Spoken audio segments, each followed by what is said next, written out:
आज हम जिस फिल्म को देखने जा रहे हैं उसका नाम ऑफिसर ऑन ड्यूटी है। यह एक थ्रिलर या एक्शन मूवी है।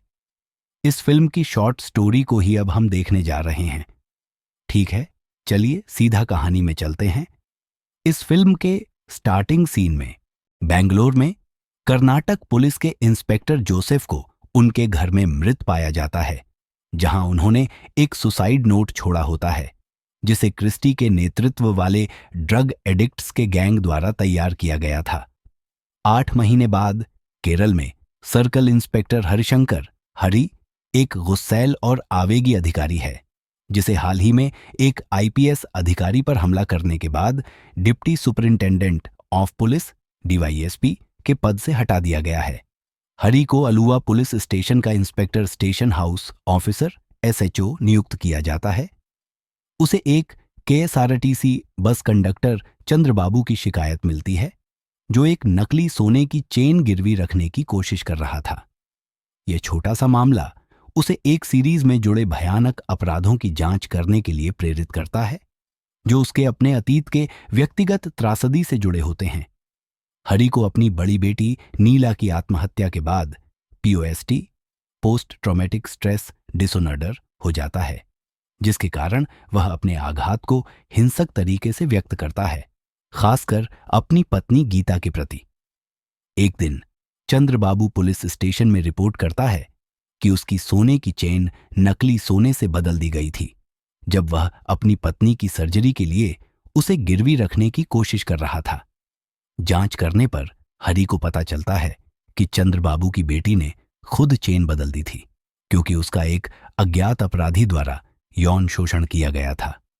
हरि पीओसीएसओ केस दर्ज करने की कोशिश करता है, लेकिन इससे पहले कि वह आगे बढ़ सके लड़की फांसी लगाकर आत्महत्या कर लेती है। चंद्रबाबू हरि को उसके रूखे व्यवहार के लिए दोषी ठहराता है। लड़की की मौत देखकर हरि का दबा हुआ आघात फिर से जाग जाता है, जिससे पता चलता है कि नीला का भी उसी तरह यौन शोषण हुआ था जैसे चंद्रबाबू की बेटी का।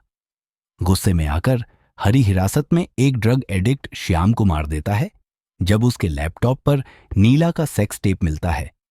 दुख से भरकर हरि नीला का सामना करने की कोशिश करता है, लेकिन वह पहले ही फांसी लगा चुकी होती है। इस घटना के कारण हरि को याददाश्त खो जाती है।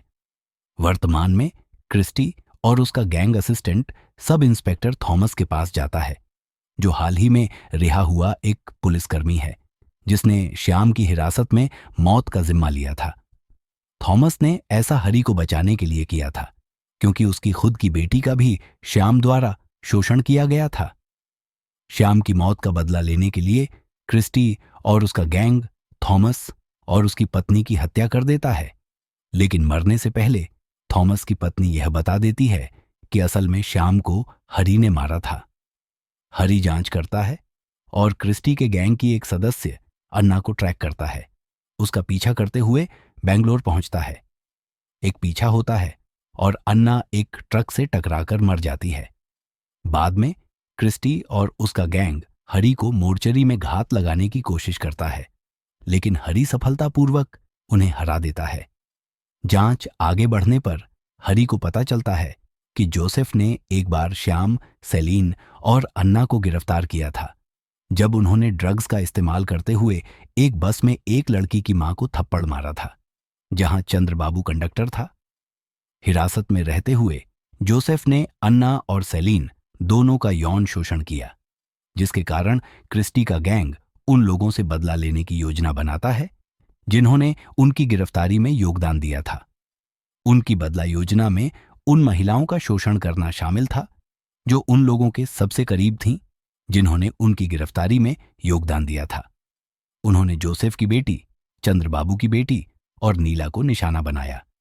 ये पता चलता है कि गीता और नीला वह मां और बेटी थीं जिन्हें उन्होंने थप्पड़ मारा था, और गीता वह थी जिसने शुरू में गैंग का सामना किया था, जिससे वे निशाना बन गए। क्रिस्टी चंद्रबाबू को छुरा घोंपता है और अंततः गीता और उसकी छोटी बेटी मिन्नू को गीता के पिता के फार्म हाउस में ढूंढ लेता है।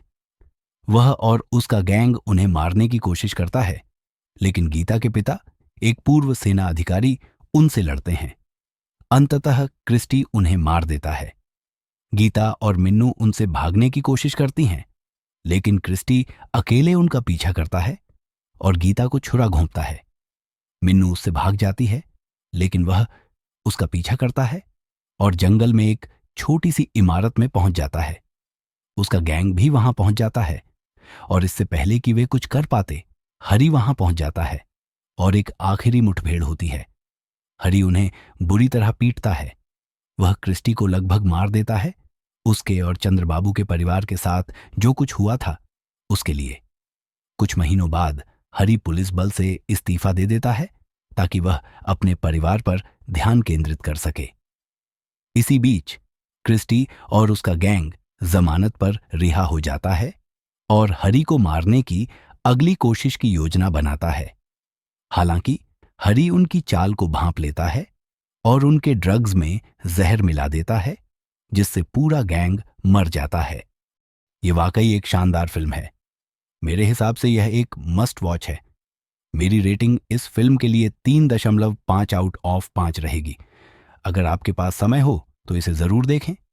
नेटफ्लिक्स OTT ऐप पर हिंदी डबिंग उपलब्ध है। अगर वीडियो पसंद आया हो तो लाइक और सब्सक्राइब करें। देखने के लिए धन्यवाद मेरे प्यारे स्क्वाड।